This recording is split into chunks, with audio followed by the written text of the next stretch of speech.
आवाज आ रही है अब? नमस्कार, आप लोग सभी का स्वागत है इस प्रेस कॉन्फ्रेंस में।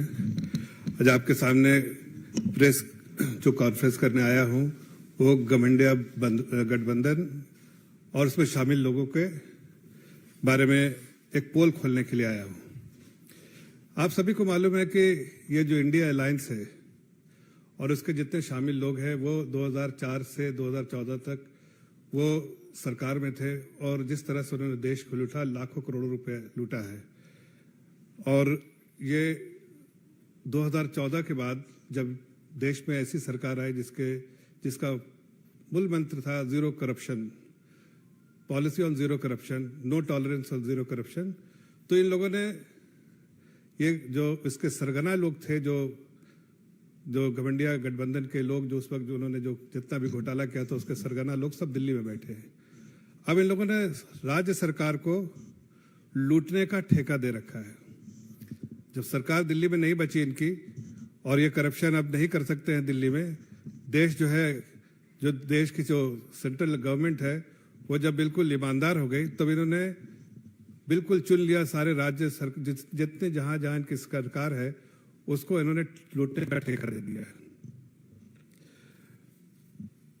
और लूटने में इनकी जो हिस्सेदारी सारे जितने गठबंधन गठबंधन के लोग हैं उसका एक मूल मंत्र है कि इसमें लूटने में जितना लूट का माल होगा उसमें हिस्सेदारी बराबर की होगी।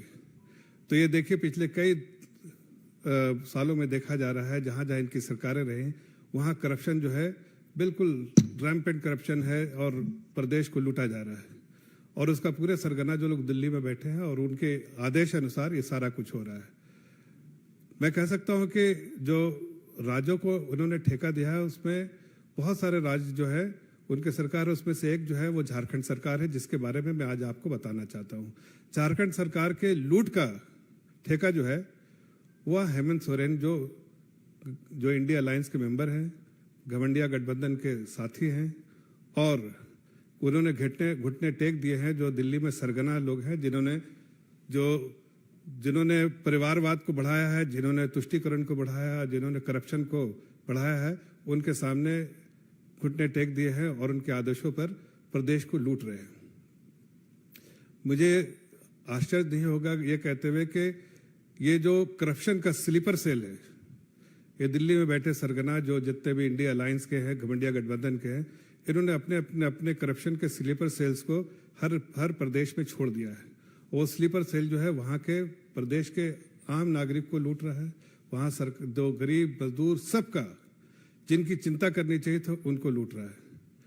देखिए हेमंत सरकार जो है वो झारखंड में है। झारखंड में आज अगर आप पूछें तो ये हेमंत सरकार और हेमंत सोरेन की सरकार जो है, सोरेन की फैमिली जो इन्होंने महाजनों से लड़ाई करके सत्ता तक आए थे, इन्होंने बराबर ये बात कही कि मैं जनता की चिंता करता हूं और आदिवासियों की चिंता करते हैं। लेकिन आज जितने दस्तावेज आप देखेंगे और जितने दस्तावेज जो इन्वेस्टिगेशन के बाद पता चले हैं और लोगों पे जो वहां पर केस दर्ज हुए हैं उससे और जो लोग अरेस्ट हुए उनसे दलीलें जो मिली हैं उससे साफ आपको दिखेगा कि हेमंत सरकार ने किसी को नहीं बख्शा, न अमीर को, न गरीब को, न आदिवासी को, न किसी गरीब मजदूरों को, सबको लूटने का काम किया है। बल्कि अगर मैं ये कहूँ कि एक उर्दू में कहावत है, दश्त दश्त ना छोड़े हमने, बहरे जुल्मात में दौड़ा दिए घोड़े हमने। मतलब कि किसी भी जगह चप्पा जहां भी कमाई का जरिया था उन्होंने छोड़ा नहीं और हर जगह पर उन्होंने कमाई की। और वहां पर जो लोग, जनता जो है तराई कर रही, और उसके बावजूद भी हेमंत सरकार के कानों पे कोई रेंग नहीं है, बल्कि वो सिर्फ जनता की चिंता किए बिना वो सिर्फ इंडिया अलायंस और उसमें हिस्सेदारी जो लूट कमाल बांटने में ही उनकी चिंता और रुचि रही है। लंबी फहरिस्त है, मैं आपको पूरे उसके फहरिस्त के बारे में जो बहुत सारे स्कैम्स किए हैं उन्होंने और बहुत सारे स्कैम्स से कितना बड़ा स्कैम्स है उसके बारे में पूरा तफसील से बताऊंगा। लेकिन इतना मैं नटशेल में जो कहना चाहता हूं कि हेमंत सरकार ने 10-20 हजार करोड़ का अब तक घोटाला जो है खुद को गबन करके खुद खा गया है, 10-20 हजार करोड़।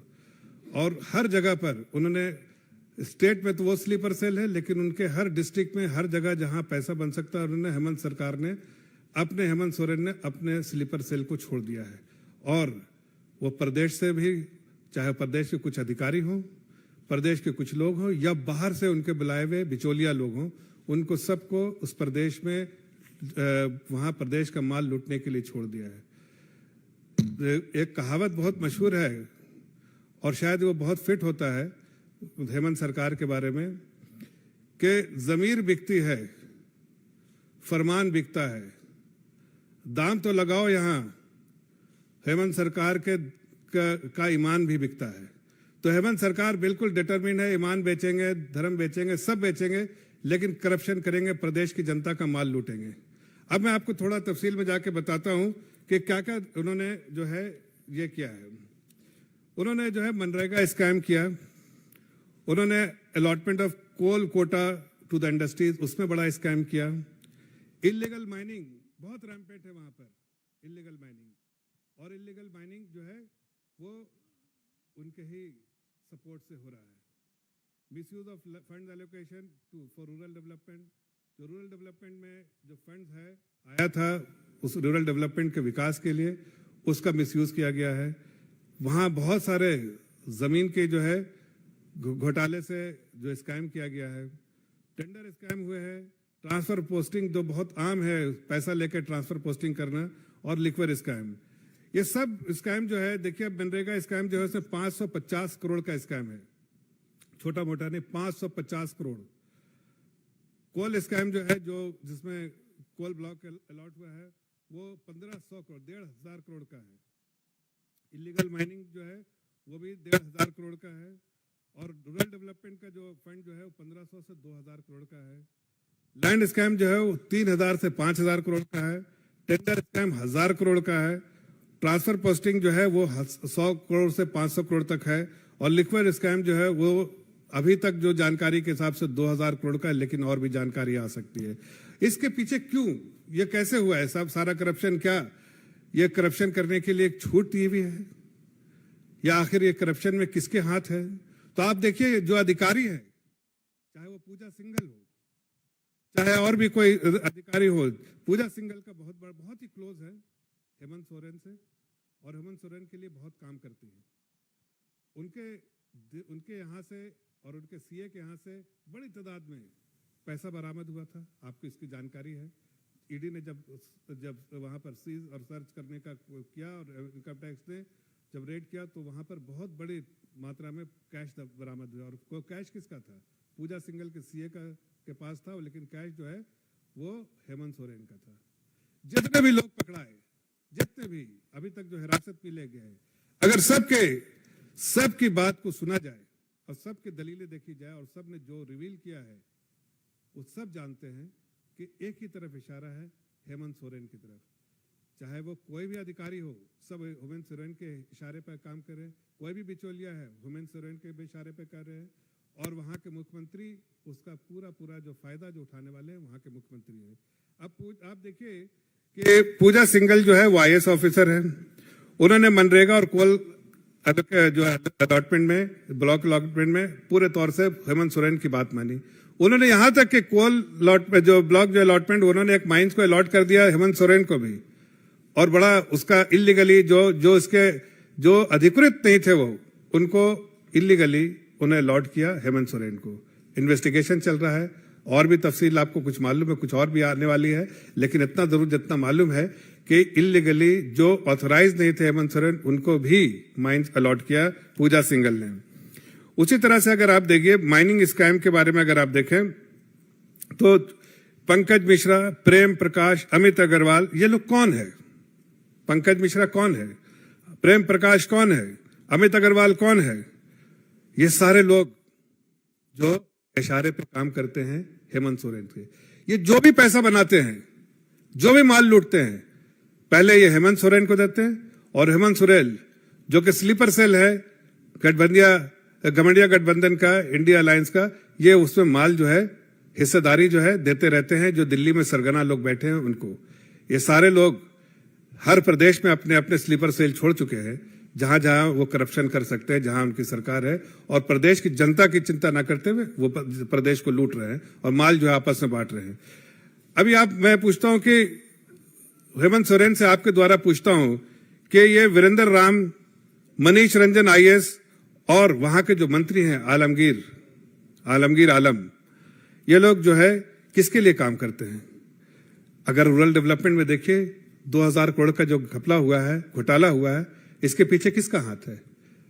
आलमगीर वहां के मंत्री हैं रूरल डेवलपमेंट के, उनके दो लोग जो है वहां पर, जो मनीष रंजन जो है वो आईएएस अधिकारी है और वीरेंद्र राम वो चीफ इंजीनियर है। इस सब ने मिलकर वहां पर घोटाला किया और 2000 करोड़ का घोटाला किया है। उसी तरह अगर आप देखिए अमित अग्रवाल, विष्णु कुमार अग्रवाल, छवि रंजन वहां आईएएस अधिकारी है, वो सारे लैंड केसेस में इन्वॉल्व है। अब ऐसा हो गया है लैंड केस में कि वहां के जो आदिवासी जनता जिनकी चिंता इनको होनी चाहिए, तो उनके भी लैंड जो है उन्होंने जब्त किए हैं। उन्होंने अपने फहरिस्त में दिया है जिसके 106 ऐसी लैंड है जो इसके बारे में इन्होंने सीबीआई में लिस्ट दी है, जिसमें उन्होंने कहा है कि मेरा है, लेकिन उसके बाद तो बहुत सारे ऐसे हैं जो बेनामी है। अब मैं आपको कुछ और अहम बात बताना चाहता हूं कि जब उनको लैंड लेना होता है तो वो निवासी बन जाते हैं। अगर बोकारो में लैंड लेना हो तो बोकारो के, अगर आप धनबाद में लेना हो तो धनबाद के, अगर हजारीबाग में लेना है तो हजारीबाग के, रांची में लेना है तो रांची में, या जमशेदपुर में लेना है तो जमशेदपुर में। और उतना ही नहीं, वहां के निवासी आखिर हैं कहाँ के निवासी मालूम नहीं, लेकिन वहीं के निवासी बन जाते हैं, इसलिए कि लैंड इनको जब्त करना है। और वे नाम भी बदल देते हैं। आपको बताना चाहता हूं मैं कि नाम भी बदल देते हैं। हेमंत सोरेन का नाम हो जाता है हेमंत कुमार सोरेन, उनके पिता का नाम शिबू सोरेन से हो जाता है शिव सोरेन, और हर जगह पर वो गलत नाम से बेनामी प्रॉपर्टी लेते हैं। मैं आपको दिखाना चाहता हूं, अगर आप देख सकिए तो मैं आपको इसको जरा अगर जूम करके दिखाइए कि इन लोगों ने नाम कैसे चेंज किया है। हेमंत कुमार सोरेन, हेमंत सोरेन की जगह एफिडेविट में क्या नाम है और यहां क्या नाम है जरा देखा जाए। शिबू सोरेन का नाम शिव सोरेन, एफिडेविट में नाम क्या है? क्या शिव सोरेन है? ऐसे 100 एकड़ का लैंड जो दिल्ली रांची के जो फायरिंग रेंज के बगल में है, 500 करोड़ की प्रॉपर्टी है, 500 करोड़ का वैल्यू का लैंड है, और इन लोगों ने जब्त किया है। इसको जरा जूम करके दिखाइए, इसको कि ये लैंड जो है किस नाम से खरीदा गया है। ये सब बेनामी प्रॉपर्टी, नाम बदल के हर जगह इन्होंने खरीदा है, लैंड स्कैम किया है। इसलिए कि खुद नहीं खरीद सकते हैं, लेकिन किसी को बांटना भी नहीं चाहते हैं, इसलिए खुद नाम बदल के ही लेना चाहते हैं, तो इन्होंने ऐसा स्कैम किया। लेकिन जब इनसे ईडी पूछताछ करती है तो ये कहते हैं कि हमारी जमीन नहीं है, ये इसके बारे में जानकारी नहीं देते, लेकिन उसका भी पुख्ता सबूत लेकर आया हूं। ये बात आपको किसी ने नहीं दिखाया होगा, लेकिन पुख्ता सबूत लेकर आया हूं। देखिए, मैं आपको दिखाता हूं ये वीडियो। अगर ये वीडियो आपको दिख पा रहा है तो आप इस पर देखिए कि क्या लिखा है वीडियो में। देखिए,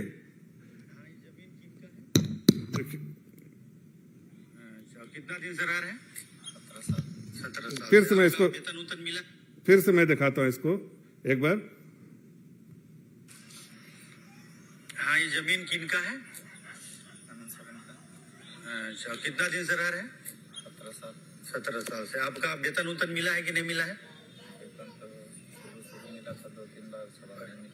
नहीं मिला है। अच्छा, इस पूरा एरिया जानते हैं कि हेमंत सोरेन की जमीन? अगल बगल सब क्या जानते हैं? अगल बगल मंत्री जी का जमीन। और कौन मंत्री? हेमंत सोरेन का। अच्छा, और आजकल विनोद पांडे लोग कितना दिन से नहीं आ रहे? बाउंड्री टूटा था, समय है तो उसके बाद नहीं आए।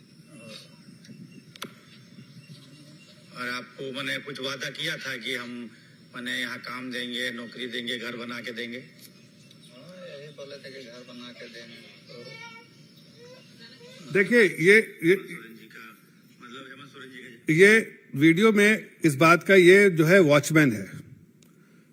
इस पूरे लैंड स्कैम में एक बड़ा पीस ऑफ लैंड है जिसके बारे में ईडी पूछताछ करना चाहती है, तो ये अलग अलग नामों के बारे में बात करते हैं। हकीकत आपके सामने है कि ये वॉचमैन बताता है कि जमीन किसका है। 100 एकड़ जमीन है, छोटी मोटी जमीन नहीं, बहुत बड़ा फार्म हाउस की तरह जमीन बना के रखा रांची के फायरिंग रेंज के बगल में। और ये जमीन के बारे में उनका वॉचमैन कहता है जमीन मंत्री जी का, मंत्री कौन? हेमंत सोरेन जी, मुख्यमंत्री जो है, ये उनका ही जमीन है, और आसपास का जितना जमीन है सब उनका है। लेकिन एफिडेविट में तो कहीं नहीं भाई ये जमीन का नाम तो कहीं नहीं है। ऐसे बहुत जमीन है, एक नहीं अनेक जमीन है जो हेमंत सोरेन ने हड़पा है। यहां ही नहीं खत्म होता है। आप देखिए, जो ट्रांसफर पोस्टिंग का काम जो है वो राजीव अरुण एक्का आईएएस, विशाल चौधरी और हेमंत सोरेन, ये आईएएस अधिकारी हैं।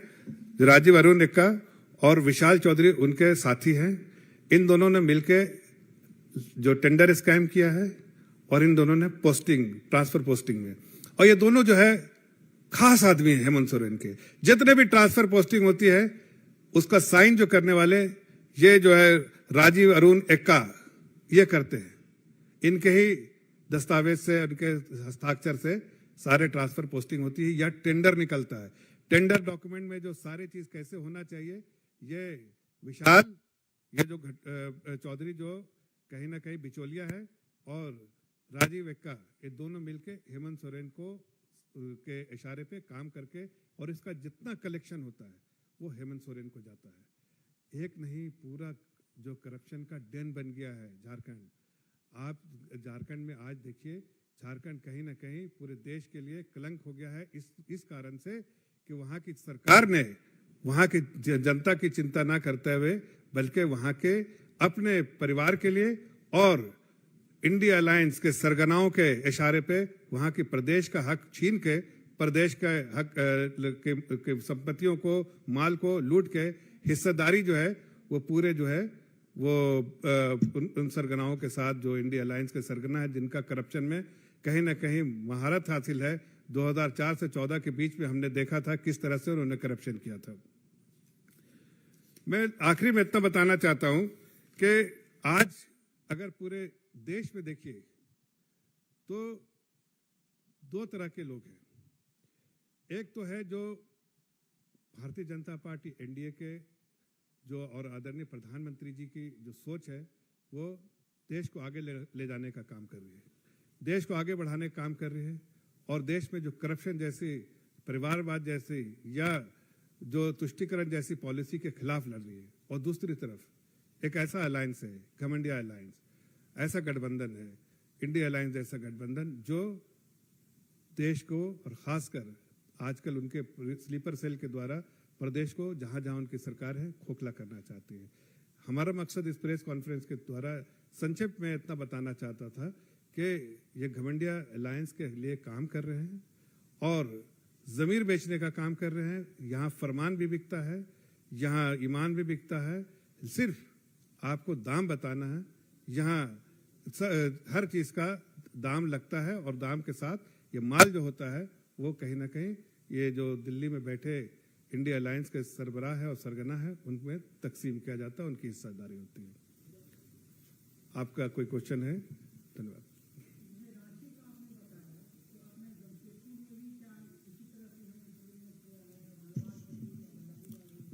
देखिए, कोई ऐसा डिस्ट्रिक्ट नहीं है झारखंड का जहां के वो निवासी नहीं है।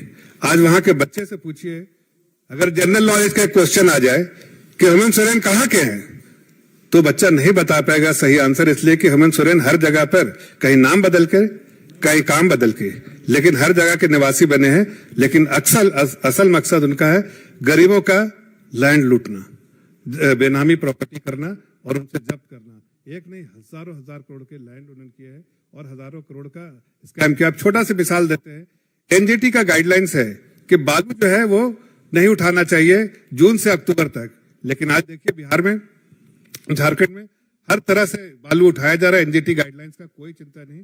और आखिर में इतना बोलना चाहता हूं कि देखिए, आज जब ईडी जब इनको बुला रही है, समन कर रही है ये रांची वाले लैंड के लिए, उसके बारे में जानकारी लेने के लिए, तो ये सुप्रीम कोर्ट भाग के जाते हैं। ईडी में अपियर नहीं होते, सुप्रीम कोर्ट में भाग के जाते हैं कि किसी तरह से सुप्रीम कोर्ट से इन्वेस्टिगेशन से राहत मिल जाए और पूछताछ से राहत मिल जाए। लेकिन आज आपको पता है, आज सुप्रीम कोर्ट ने बताया है, आज अपने को आप उन्होंने विड्रॉ करना पड़ा इसलिए कि सुप्रीम कोर्ट का आदेश था कि आप हाईकोर्ट में पहले जाइए, हाईकोर्ट में इसके बारे में अर्जी दीजिए, इसलिए कि वो नहीं चाहते हैं इन्वेस्टिगेशन हो। इन्वेस्टिगेशन को कहीं ना कहीं वो लंबा खींचना चाहते हैं ताकि इनकी जितनी भी जो उसका कहीं ना कहीं आज निर्वाण करना चाहते हैं।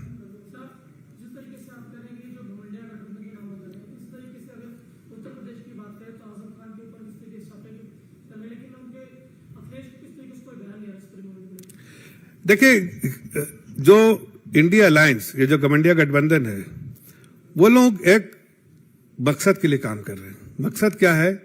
मोदी जी को हटाना, देश को पीछे ढकेलना, और उसके लिए इन्होंने हर जगह अपने स्लीपर सेल छोड़ दिए हैं। जिस प्रदेश में इनकी सरकार है और वहां से माल लूटना है, और हिस्सेदारी जब आके दिल्ली में हो जाती है।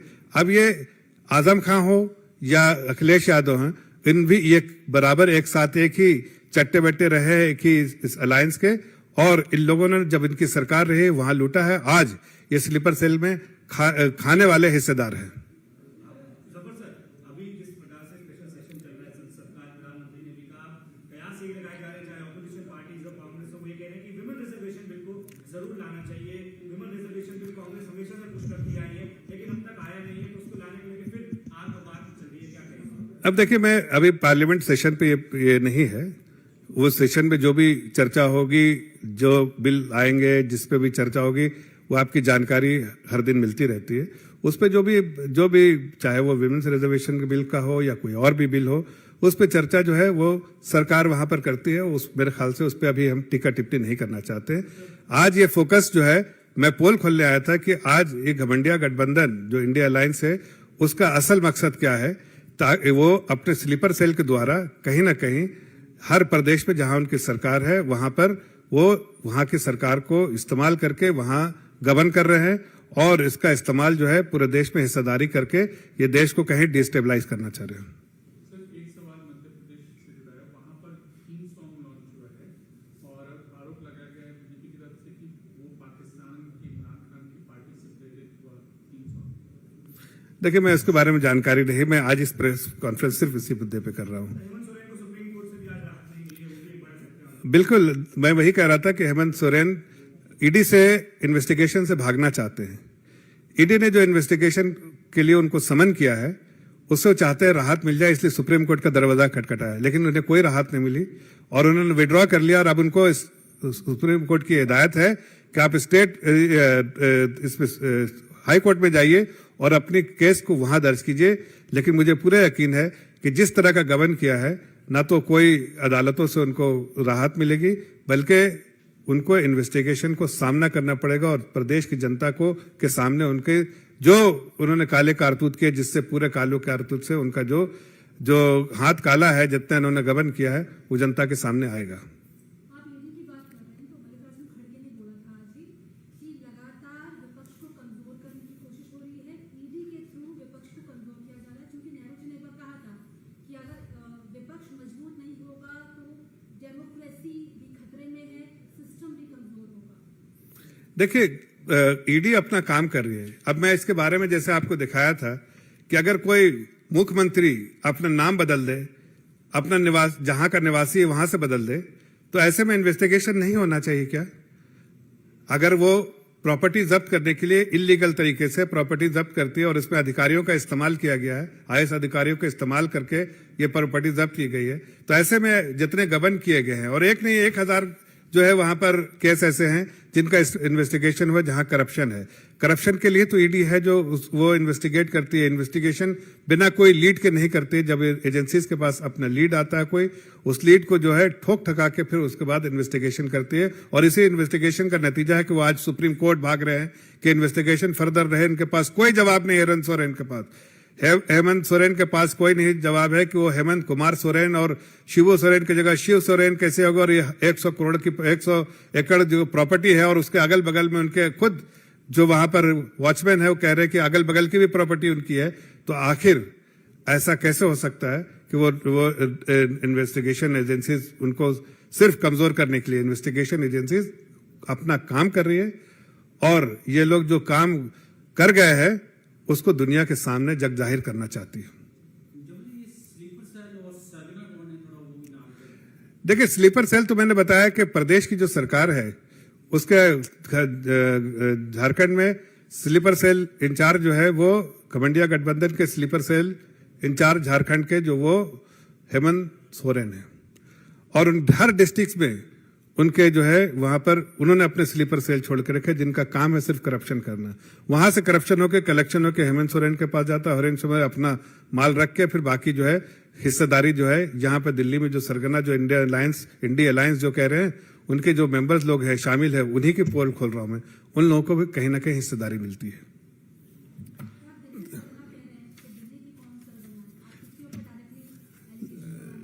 उन्होंने देखिए घुटने किस तरह से टेक दिए हैं, किसके सामने टेक दिया है घुटने। हेमंत सोरेन ने किसके सामने, दिल्ली की कौन सा ऐसा परिवार है जिसके सामने घुटना टेक दिया है? पूरे देश को मालूम है कि आज उनकी सरकार उनके साथ है, प्रदेश में भी सरकार साथ है, और उन्होंने दिल्ली में घुटने टेक दिए हैं और वहां से धन जितना बनाते हैं दिल्ली में भी आता है। धन्यवाद।